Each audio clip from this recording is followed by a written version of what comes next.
All right. So my name is John Connor. I've a PhD in human health and performance with a specialty in weight cutting. So I've been working with combat athletes since 2009. I've worked with UFC champions, champion, and then I've worked with multiple boxers who've won world titles. Probably the first world title boxer I had was 2015 for both in UFC fighter and world champion. And then I'm currently working with several UFC fighters and several boxers as well. And I do the strength and conditioning, nutrition, and weight cutting for them. And your thoughts on weight cutting in general, in terms of, so I've spoken to a few nutritionists over the last couple of weeks about weight cutting and the issues with weight cutting. And from what I've spoken to, it seems like there's less of an issue with it being done when it's done properly and when it's done healthily, but it's more to do with the education, especially when it gets to lower ranks in terms of the amateur boxing level. What do you think do you think there is a massive risk when it gets lower down? Yeah, so the biggest thing you have to look at is from when you step on the scales to when you compete is the first thing.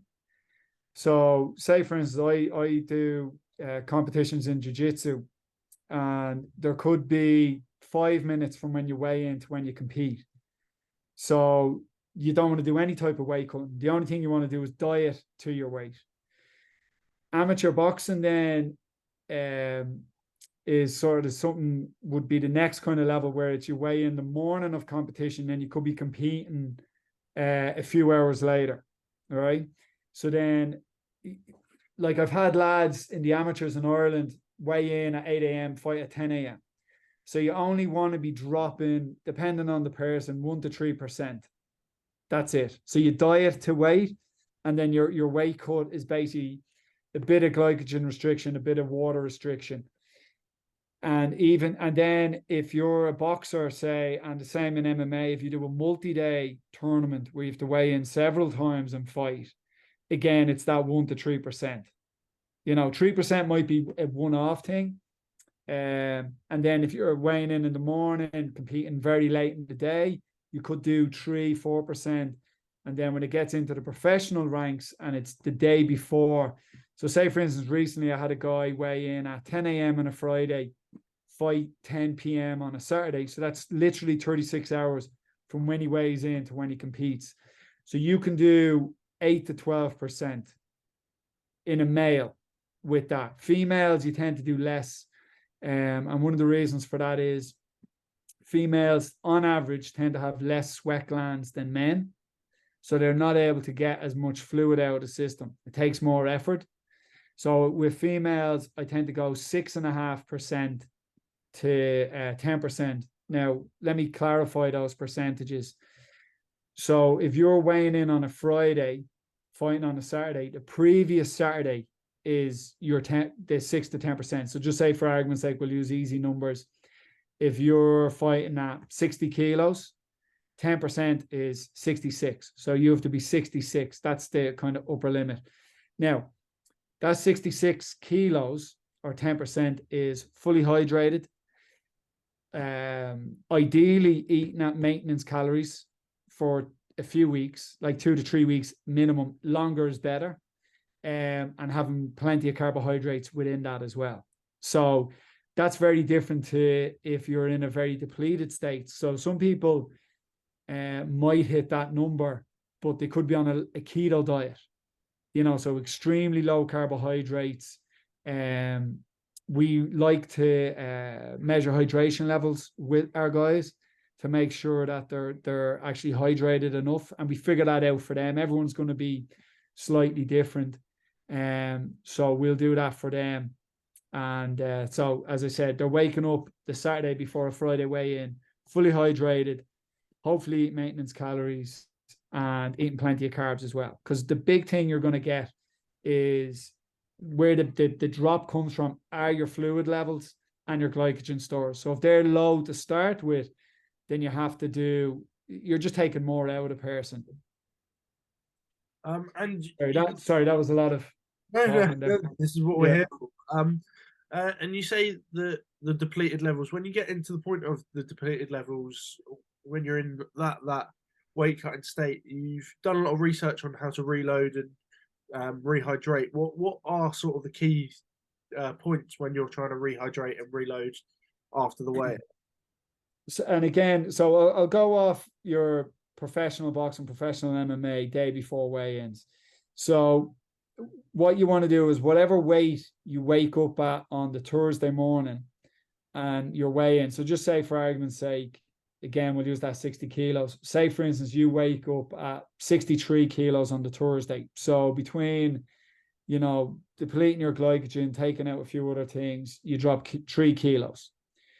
Then you've another 3 kilos to go. So you need a minimum of when you weigh in to when you go to bed that night, 150% in liters of what you dropped in kilos. So if you wake up Thursday morning, you're 63, you weigh in Friday morning, that's 3 kilos. 150% of that is 4.5, but it's 4.5 liters. So that's a minimum. But what you want people to do is spread that out over from the time you weigh in to the time you go to bed, if that makes sense. Then what you're looking at, a minimum of for carbohydrate intake from when you weigh in to when you go to bed, is a minimum of 6 grams per kilo up to 10 grams per kilo. So, and that's for that 60 kilo person. So that would be 360 grams of carbohydrates up to 600 grams. And again, you really need to space it out. And liquid nutrition then becomes really important. So at the start, I tend to say go for really and they're fine, they're not going to be bad for you. It's like Lucasade Sports, Gatorades, Powerades, even like Cokes for that initial couple of hours, and really sugary sweets. So Jelly Babies, wine gums, any of that sort of stuff. And then you tend to do more mixture of carbohydrates. So you're talking like oats, rices, potatoes, and a mixture of them. It doesn't have to be all rice, all potatoes. Doesn't matter whether it's brown or white, potatoes, white or sweet potatoes, doesn't really matter, just once you're getting them into you. Yeah. And in terms of the education protocols, there's a lot of people in either the lower ranks of professional fighting that don't have someone like you, or can't really, or aren't in the place to afford someone like you.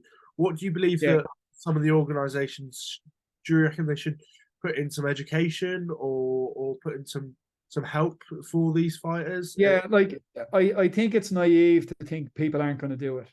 People are going to do it. So it's one of those things where people say it's a necessary evil, right? So you have to get good at it because everyone is going to be looking for an advantage. So it used to be people would cut weight to gain an advantage over their opponent. Now you're cutting weight to not be at a disadvantage to your opponent, because most people, when they step in there, are pretty much the same weight within a couple of kilos. So they both kill themselves for the week of the fight and then end up walking in and being pretty much the same. Now you get the odd outlier who could be a lot heavier, but that's rare. Most people are going to be the same. So it's just a long way of saying that you definitely need to educate people on it, and then teaching them the proper ways to drop weight, the correct way to rehydrate as well. You hear some horror stories of what people do. One of the keys, the diet can be a few days, but the actual dehydration process, you want to narrow that window to be as small as possible. I tend to do what I call 24 hours of passive dehydration, which is basically just removing all fluids, and then only a few hours of active dehydration, which would be your saunas or your hot baths, where you're actively trying to sweat out extra water. But you want to make that window as small as possible. I've heard stories of people not drinking any fluids for 3 days, doing saunas and hot baths on a Wednesday, without rehydrating, and then weighing in on Fridays and stuff like that. It's mental. They'd be completely drained, completely depleted, and people forget it's not about making weight. It's about performing. in the fight, in the match, in the competition. That's what it's about. Like, people can make weight, and then because they've killed themselves so much, they're not able to recover and get back up to like what would be their level for competing. And you say that it's always balance. What's the key in balancing sort of power and endurance while still trying to cut weight to get throughout the camp, to get to so being in it, and this is why you want to diet as little as possible. And what I mean by that is that you want to diet and get to that, 10% as quick as you can. And after your fight, not go too far above it. So if you have a 12-week camp and you spend 11 weeks in a deficit and 1 week cutting, how good are you going to be? How good are you going to be getting at your technical aspects? And then how good are you going to really be increasing strength? Are you really going to be increasing endurance? So, it's key that you spend as little time as possible in a deficit. So it's like, get to that weight and don't wreck it from when you fight to when you start camp again. If you're 12, 13%, fine. So to manage it within the deficit, we basically, if you look at your macros and you go, right, protein and fats, we keep pretty consistent every day of the week. There might be a 10% up or down. So if we'll go to that 66 kilos. In a deficit, we tend to go 2 grams of protein per kilo of body weight. So that 66 kilo person is like basically 130 grams per day. So they'll stay within 110 to 140, just say for argument's sake, per day. The fats, we do 1 gram per kilo, and again 10%. So they could be like 55 to 75 grams per day. But what we do is we rotate the carbohydrates. So we'll look at their schedule, and we tend to go 2 high days, 2 medium days, 2 high days, 3 medium days, 2 low days. Okay. And what that allows you to do is you move your carbohydrates around your 2 hardest days of the week. So if you have sparring on a Friday and then a really hard conditioning session on a Tuesday, and you're doing other sessions on those days as well, you tend to move the carbohydrates into those days to fuel the workouts. And then as a result, then you'll have 2 low days. So you might have days where the training is very low, or if you're doing strength work, which is low reps, you don't need your carbs to be as high. So you can use them as your low carb days. So that's how we manage it within the dieting phase, is we tend to move the carbohydrates around the hardest days. And you say you've worked with world champions. You worked with Conor McGregor, and his weight cuts have sometimes looked a bit particularly brutal, especially when he was featherweight. Yeah. How was it working with him? Was it sort of, obviously the weight cuts were brutal? But see, this is the problem with MMA, is that there's versus boxing. There's fewer weight classes, and the UFC have a monopoly on it. So, and people are, and when I say a monopoly on actually paying fighters well, especially at that time. So he wanted to fight at lightweight and was only offered a contract at featherweight. So you have to take the contract. He had fought, I don't know, how much of his career, he had fought at featherweight in Cage Warriors, won the belt, moved up to lightweight, won that belt. And that the plan was to stay at lightweight moving forward as well. But so when the opportunity is there, and that happens to this day with fighters where they're like, this is the only weight class we have. And you kind of, now sometimes it's above what you normally fight at, and you have to take that as well. So, but I would say, so that was his last featherweight fight was Jose Aldo, December 2015.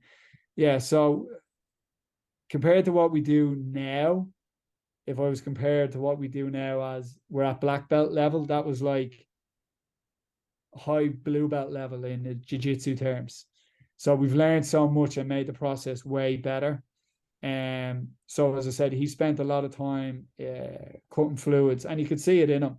But he was a very big featherweight as well. And That answer it? yeah, of course. Yeah, yeah. And in terms of you say that obviously there is the jump in weight classes in UFC and in the MMA is a lot bigger. Do you think there should be more weight classes, or there should be some sort of Definitely. Like, I think the 10-pound jump is fine, but if you look, the highest concentrations of humans is in a weight class is in areas in MMA where you have the biggest jumps. So you have lightweight, which is 155 pounds, and then welterweight is 170. So that's a 15-pound jump. And then from welterweight to middleweight is another 15-pound jump. So they should go. So instead of going 155, 170, 185, 205, they should go 155, 165, 175, 185. So you're only creating one extra weight class, but it would make a big difference. And then in boxing, I think they're quite good up until it's light heavyweight is 81, and then I think cruiserweight is 91, and I think it's the biggest. Now I could be wrong here, but it's still big, but it could be the biggest, one of the biggest jumps in any combat sport of 10 kilos. So it's a huge jump from light heavyweight to cruiserweight, and then cruiserweight to heavyweight, to unlimited. So yeah, within boxing, because you've like middleweight, you've welterweight, super welterweight, middleweight, super middleweight, light heavyweight, and they're quite okay jumps. I think they're 4 to 5 kilos, and then all of a sudden there's a 10-kilo jump, which is crazy. So there should be more. Like boxing at the lower weight classes, you see it where it's 4 pounds. Like from super bantamweight to featherweight to super featherweight, I think it's 4 each time, which is very good. Yeah, and to change that to 10 kilos is huge. Yeah, exactly. And then when they do, like, I think the IBF do check weights, and it's 10 pounds regardless of the weight class. So if you're super bantamweight versus a cruiserweight, 10 pounds to a super bantamweight is loads to put on the next day, versus a cruiserweight, it's nothing. Yeah. And in terms of that, you spoke earlier about potential about fighters should sort of even out of camp potentially stay relatively on weight or on in and around that weight. But we've seen a lot of fighters balloon up and down. A lot of fighters do it. Paddy Pimblett does it.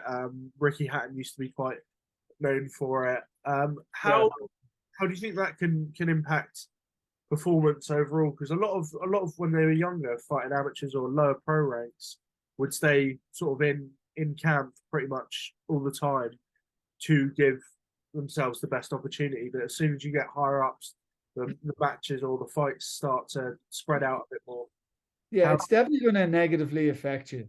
Like, as I said, it's hard to get fitter and stronger and improve technically if you're in a calorie deficit the whole time. So it becomes more about you're training to make weight rather than you're training for a fight.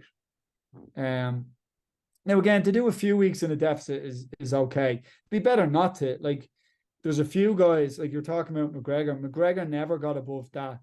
Now he was probably 12-13% when he was at featherweight, but he never got above that. And then the same when he was at lightweight, he never got above the 10%. A week or two after the fight, maybe, but as soon as you do 1 week of training and eating well, and you're back to the 10%, so it's very cliched. Like John Kavanagh had a thing of like, you stay ready, and that's part of it is making sure your weight isn't too far off what you want it. And I've seen it so many times. The reason people miss weight is not because they mess up the last week. It's because they've messed up the previous 10, 12 weeks. That's why they miss weight. They miss weight because they've far too much to do in that last week, and they're starting that last week in a very depleted state. They're starting off, and it's like, they could have spent 10 weeks killing themselves. And I've had people where they'll take fights on 2 to 3 weeks notice, and as again, that 60-kilo person, they could be 72 kilos. So they have to lose 6 kilos in 2 weeks and then start a weight cut. Like, and you know, it's insane to do it. You know, like as I said, so it's like I'm trying to implement the thing with fighters now that I work with. It's like, you know, don't even talk to me if you go above that 12%. You know, and again, everyone's going to be a little bit different. People, like everything in life, you know, there's people that are going to be better at cutting weight. You know, there's better people that respond better to strength training, people that respond better to plyometrics, people who learn skills quicker. So like, and again, you figure that out after you've done a couple of weight cuts. So people could be like, actually, you need to be 8%, or you need to be 9%, or you need to be 10%, or you can get away with 12%. But whatever it is, within that week, regardless of what your weight is, you tend to be able to cut that amount regardless. So if you're able to cut 8 kilos in a week, regardless of where you start, it tends to be 8 kilos no matter what. If that makes sense. So if you're, just saying, for argument's sake, in MMA, if you have to weigh in at lightweight, which we'll just call 70 kilos, and you go from 78 kilos and you know yourself, I'm able to do 8 kilos every time. If you cut from 80 kilos, you might just get to 72 and you can't get any further. Like physically, your body won't let you do more.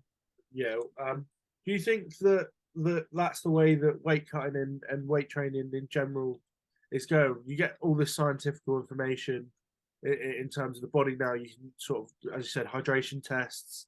And things like this. Like, do you think that's the way that weight cutting should be going now? That you shouldn't, if you pass like the hydration, like any tool, you know, it can be manipulated. Like there's ways of cheating hydration tests. Yeah. But again, it depends what you're using it for. If you're using it as a feedback to your athlete. So I have an Osmo, I've 3 Osmo check machines. And the way I use them is first urine of the morning, that's what we measure. And nothing else really matters. And if you're using that and you're consistent, then it's a good test. But you can cheat it. Like there's ways. I don't know if you've seen that video that Oliver Barley had, where he cheated a hydration test. There's a video on MMA On Point, I think. Exactly, yeah, that one. So there are ways of cheating hydration tests. But when I'm with my athletes, it's kind of like, well, why are you cheating this? Like, only if you cheat this test, you make the end part harder. Yeah. So the benefit of in terms of hydration tests for you and for your athletes is more giving you more information, giving the athlete more information to sort of put on to their training or to their but it's a very different thing of being, if we're cutting to 70 kilos. Sorry, I just train a lot of lightweight, so it's always in my head. So if you're 76 kilos and you're like, oh, that's very good, I can cut. But you could be a very dehydrated 76 kilos, where you could have someone who's, you know, hydrated at 78 and they make weight easier. So you always want to make weight easier. So I'd much rather that throughout camp you were 78 kilos and hydrated than 76 kilos, even though you're closer to the weight. Yeah. You know what I mean? So that's why it's important for that. And again, it's working with hard numbers, I think, is always better rather than working with like the color of your urine is a good, cheap, an effective method of measuring. But you know, if you're taking certain B vitamins or certain supplements, your piss could be glowing and you're hydrated at the same time. So it's better to use the hydration testing. And again, it's one of those things, like when we're using it, we only need to use it for a short period of time to figure out what that fighter needs, and they could be drinking enough, but they don't have enough, electrolytes in their drinks. So right, you need to drink 4 liters a day, 5 liters on days you do wrestling or whatever, because you sweat more, and you have to take whatever diuretytes or electrolytes to make sure that you absorb that fluid. And in terms of like weight cutting as well, do you find it that, I don't know how much you speak to fighters necessarily outside of camp or even post-retirement, but do you find that they struggle quite a lot with the weight and there maybe a bit of weight gain after post-retirement? Yeah, so we're actually, I I put together an ethics proposal that someone else is going to use for their final year project of looking at retired fighters and their BMR in comparison to, you know, a similar age group, you know, active, maybe former professional, and see how, if it's damaged it. But I think my hypothesis, now I could be completely wrong here, my hypothesis is it's more psychological than a physiological thing. I think it's more the psychology of having to restrict for so long. And that's what I mean. And I think it's fighters, like you were saying earlier, if you do more extremes, I think that's bad. Where I think if you can introduce, you know, proper eating habits and be like, well, like if you want to have a pizza once a week in camp, we can work that into it. So then when you finish camp, they don't go, I'm going to eat pizza every day, 3 times a day, every day for a week, you know, and then all of a sudden they, you know, they balloon up and they do that for weeks on end. So if they have that kind of, and whatever that food is, whatever that, you know, comfort food is for them, whether it's like a McDonald's or a pizza or chocolate brownies or whatever, is they can have whatever they want once it fits into the equation. And as I said, is like, and I think a lot of regain afterwards is psychological, not physiological. Do you think that the relationship with food is key to keeping a fighter not necessarily happy, but healthy within a weight cut and within Definitely, as I said, it's like there is in combat sports, and especially in MMA, there's a thing of like, if it's harder, it's more effective, right? So they think if I'm more restrictive, it's more effective. And it, like, not necessarily, like, yeah, if you're restricting more calories, yeah, you're going to lose more weight, but then you mightn't be able to perform. So you're exhausted, you get sick, you get injured, you know. So it's a balance of like restricting enough, but being able to perform within camp. And as I said, it's like, you know, fighters who have to do weight loss every single camp for weeks on end, it's really bad long term for performance. Not like, you know, health, yes, it's going to affect that, but for the performance, it's going to be really negative. So it's, and that's what I mean. It's like you don't have being more restrictive is not necessarily more effective. So, you know, and like you have, and especially I tend to deal with a bit more MMA guys, but like, you know, the amount of like absolute nonsense out there, like, so like fighters coming to me doing like carnivore diets, keto diets. I'm like, this is for you, this is terrible. You know, for the sport you've chosen to do, this is absolutely horrendous, you know, for performance. And then, and they, you know, they get so restrictive. Like the more restrictive it is, like, as I said, there's no good or bad foods. It's just all about amounts. So it's like, you know, it's not that, you know, pizza is bad. It's that it's just very calorie dense. And a lot of those calories in a short period of time can slow you down. You know, you feel bad. You don't really feel like training hard. So, you know, there's all of that. And just one final one for me. What one piece or pieces of advice would you give someone who wants to be in your position right now? What to study? To do what you do. What one piece of advice would you give out there? To like definitely, like it's definitely to do like higher education, third level, and but within that, it's what I would learn. The skill I would learn more about is how to read the research. Like a lot of people are very good at regurgitating facts, but it's like understanding, like people, you know yourself, read an abstract, but the methods is always more important. Reading the methods, understanding the methods, because they might be like, oh, this was more like, there's a couple of studies where it's like, say coconut water was very ineffective at rehydration, but it wasn't a significant difference, but it still improved. It was a very positive effect, you know, and it's only very slight, but again, all these little things add up together. So it's like learn how to read the research so that you can see the details, you can get those little nuggets that when you layer them all together, it can make a difference. Yeah, I had the same. I spoke to Dr. Alan Ruddock on Tuesday, and Okay. he said that the best thing is to do was A, take opportunities, and B was make sure you read the research well, because every athlete's different. Every athlete's different. There's not one specific rule for everyone. It seems like that there's quite a. I might need something completely different to a lightweight boxer compared to even. But even like, it's, say for instance, within the studies I did, like the average like might have been a 5% drop, just say, for the bad studies we did. But I had one guy who did 9%. You know, another guy did 2%. You know, and but everyone is in and around the average, but you do have your outliers. So it's kind of like so the guy is dropping 2%. It's like, you're not really built to be a weight class athlete, because or either you have to be the most skillful guy ever, because your size is not going to be a benefit, or you're going to have to be super strong relative to your size, you know. Okay, well, that's perfect. That's all I need. But thank you very much. Yeah, no problem.